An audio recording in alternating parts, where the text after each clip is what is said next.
घरोघरी रुचिरामध्ये तुमचं खूप खूप स्वागत आहे. तर मी इथे तेल घालून घेतलं आहे एका टोपामध्ये आणि उभा चिरलेला कांदा घातलेला आहे. कांदा मी इथे 2-3 असे उभे चिरून घेतले होते आणि इथे आलं लसूणची मी पेस्ट केली आहे. तर तुम्ही तयार पेस्ट घातली तरीही चालेल. मी इथे ठेचून घेतली होती. आता हे आपण सर्व मिक्स करून घ्यायचं आहे. कांद्याला थोडासा कलर आपला चेंज झाला पाहिजे, कच्चा कांदा नाही राहिला पाहिजे. आणि इथे मी 2 मोठे टॅमॅटो असे उभे चिरून घेतले होते. तुम्ही हे आडवे पण बारीक पण टॅमॅटो चिरू शकता, असं काय नाही उभे चिरले पाहिजे असं. हे पण आता आपण त्याच्यामध्ये मिक्स करून घ्यायचे आहे.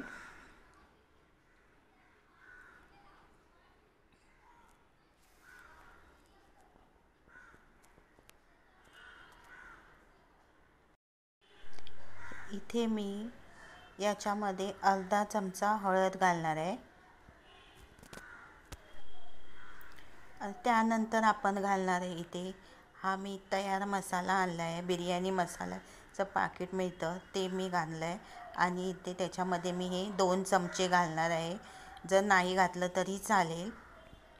मग आपण काय करायचं, ते खडे मसाले येतात ते घालायचे. जर तुम्हाला हा मसाला वापरायचा नसेल तर चवीप्रमाणे मीठ. आणि मी इथे लाल तिखट घातलं आहे. तुम्हाला जर लाल तिखट नाही घालायचं असेल तर त्याच्यामध्ये तुम्ही हिरवी मिरचीसुद्धा घालू शकता. आता हे आपण सगळं मिक्स करून घेतलेलं आहे. व्यवस्थित असं मिक्स करून घ्यायचं. सर्व आपला कांदा टॅमॅटो वगैरे चांगला शिजला पाहिजे. आणि त्याच्यामध्ये मी कढीपत्त्याचे बारीक तुकडे करून घातलेले आहेत. कढीपत्त्याने कसा छान वास येतो. आता आपण त्याच्यामध्ये भाज्या घेतलेल्या आहेत, मिक्स भाज्या घेतलेल्या आहेत, त्याच्यामध्ये आपण घालायच्या आहेत. आता याच्यामध्ये मी कसा गाजर, बटाटा, फ्लावर, वाटाणा अशा सगळ्या भाज्या घेतल्या होत्या आणि ते त्याच्यामध्ये घातलेले आहेत. आता आपण हे सर्व ना मिक्स करून घ्यायचं.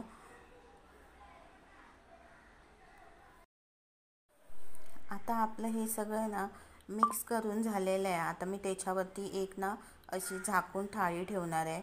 आणि थाळीवरती आपण ना पाणी ठेवायचं, म्हणजे काय होतं, या भाज्या खाली टोपामध्ये लागत नाहीत. त्यामुळे आपण हे पाणी ठेवायचं आहे आणि ते पाणी मग आपण भाजीमध्ये मिक्स करू शकतो. बघा इथे आपलं मी 5-10 मिनटं असं पाणी ठेवलं होतं त्याच्यावरती. आता हे पाणी मी याच्यामध्ये मिक्स करणार आहे.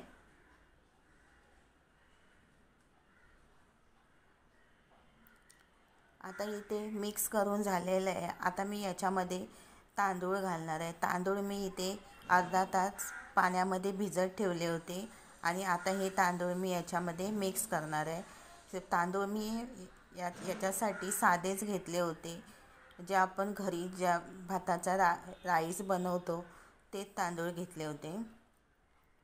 आता हे सर्व ह्याच्यामध्ये घालून घ्यायचे आणि हे सुद्धा आपण सगळं मिक्स करून घ्यायचं आहे.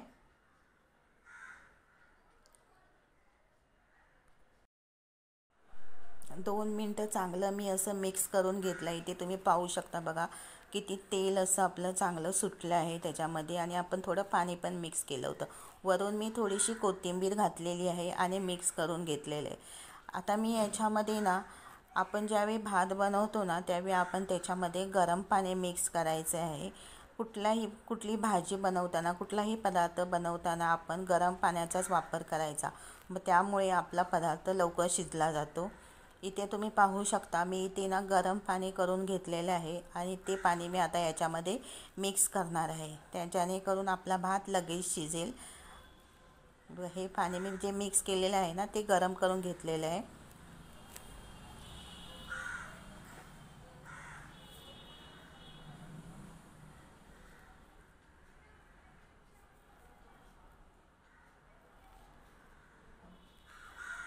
छानपैकी असं मिक्स करून घेतलं आहे, जेणेकरून आपला भात आता 5 ते 10 मिनटातच आपला भात शिजेल. कारण आपण तांदूळ पण याच्या अगोदर तांदूळ पाण्यामध्ये भिजवून ठेवलेले होते आणि इथे मी गरम पाणी मिक्स केलं आहे, त्यामुळे लगेच आपला भात शिजला जातो.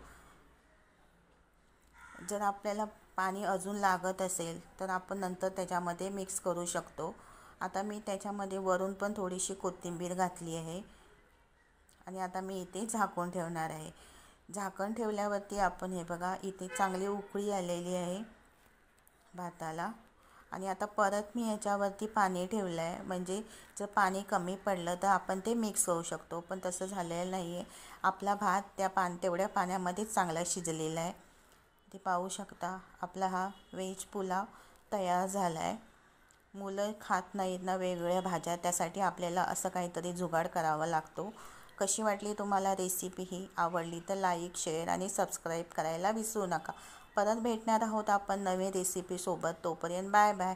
आनंदी राहा, खुश राहा, खात राहा.